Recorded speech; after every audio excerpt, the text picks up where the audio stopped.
Hello guys అందరు ఎట్లున్నారు? బాగున్నారని అనుకుంటున్నా. సో ఇవాళైతే మనం తెలుగు టైటన్స్ టార్గెట్ చేయవలసిన 5 ప్లేయర్స్ ఎవరు నా ఒపీనియన్‌లో అయితే చూద్దాం. సో చలో వీడియోలోకి అయితే వెళ్ళిపోదాం. సో గైస్ ఫస్ట్ ప్లేయర్ నేనైతే మన రిక్వైర్మెంట్స్ ఎవరెవరు అనేది చెప్తా గైస్. సో మనకైతే రేడర్స్ కావాలి అండ్ డిఫెన్స్‌లో అయితే అంత పెద్దగా అయితే ఇవ్వలైతే అవసరం లేదు గైస్. ఒక రైట్ కార్నర్ ఉంటే సరిపోతది.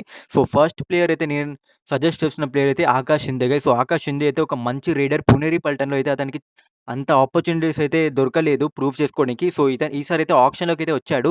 సో నాకు తెలిసి పునేరి పల్టన్ అయితే ఎఫ్‌బీఎం అయితే యూజ్ చేయదు ఇతని మీద. ఎందుకంటే వాళ్ళ దగ్గర ఆల్రెడీ వాళ్ళ కోర్ అండ్ చాలా మట్టు రేడర్స్ అయితే రిటైన్ చేసుకున్నారు. సో ఆకాష్ చందన్ టార్గెట్ చేస్తేనైతే మన రీడింగ్ డిపార్ట్మెంట్ అయితే కొంచెం స్ట్రెంథెన్ అవుతది అనేది నా opinion guys. So next player ఎవరైనా ఉన్నారంటే నవీన్ కుమార్ గోయట్ గైస్. సో నవీన్ కుమార్‌ని అయితే చాలా మంది మన కిషన్ కుమార్ హుడ్డా సార్‌తోని రిలేట్ చేస్తున్నారు. సో దబంగ్ ఢిల్లీలో వాళ్ళిద్దరు ఒక్కటిగా ఉండే అండ్ తెలుగు టైటన్స్ కూడా వస్తాడని. సో నా ఒపీనియన్ ఏంటి అంటే నవీన్ కుమార్ గోయట్ వస్తే బాగుంటది. కాకపోతే అతనైతే ఇంజురీ ప్రూవెన్ ప్లేయర్‌గా అయితే మారిపోయాడు గైస్. సో నాకైతే అంత ఇంట్రెస్ట్ అయితే లేదు నవీన్ కుమార్ గోయట్ మీద.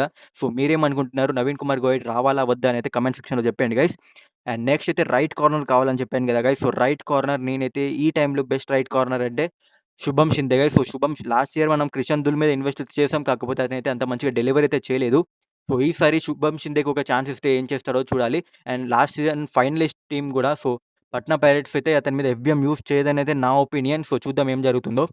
సో నెక్స్ట్ ప్లేయర్ వచ్చేసి అర్జున్ దేశ్వాల్ గైస్. సో అర్జున్ దేశ్వాల్ అయితే 100% అయితే టీమ్ అయితే చేంజ్ అవుతారనైతే నా ఒపీనియన్ గైస్. ఎందుకంటే జైపూర్ పింక్ పాంథర్స్ అయితే దేవాంగ్ దలాల్‌ని అయితే టార్గెట్ చేస్తదనేది నా ఒపీనియన్. ఒకవేళ దేవాంగ్ దలాల్ పైన పాట్నా పైరేట్స్ ఎఫ్‌బీఎం యూజ్ చేస్తే అర్జున్ దేశ్వాల్ పైన యూజ్ చేస్తారు. లేకపోతే యూజ్ చెయ్యరనైతే నా ఒపీనియన్.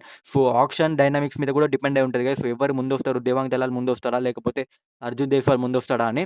సో అర్జున్ దేశ్వాల్‌ని కూడా ఒకవేళ టార్గెట్ చేసి తీసుకుంటే అయితే చాలా మంచి ఛాన్సెస్ అయితే ఉన్నాయి గైస్ మన రీడింగ్ డిపార్ట్మెంట్ స్ట్రెంథెన్ అవ్వనికి. So next and final player మన Pavan Kumar Sehrawat. So last year captain.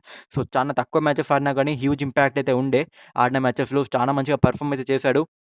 And రీసెంట్‌గా తన వీడియోస్ చూసుంటే తనైతే ఇంకా ఫిట్‌గా అయితే మారాడనైతే నా ఒపీనియన్. సో ఈసారి పవన్ షెరావత్ పైన ఎఫ్‌బీఎం అయితే 90% అయితే యూజ్ చేస్తారు. సో నా ఒపీనియన్ అయితే పవన్ షెరావత్ వస్తే చాలా మంచిగానే ఉంటది. సో పవన్ షెరావత్ అండ్ ఆకాష్ షిందే ఈ 2 ప్లేయర్స్ అయితే నా main target guys. So right corner ఎవరైనా నార్మల్ డిఫెండర్ అయినా పర్లేదు. కాకపోతే మంచి ఇంపాక్ట్ ఉన్న డిఫెండర్ అయితే కావాలి.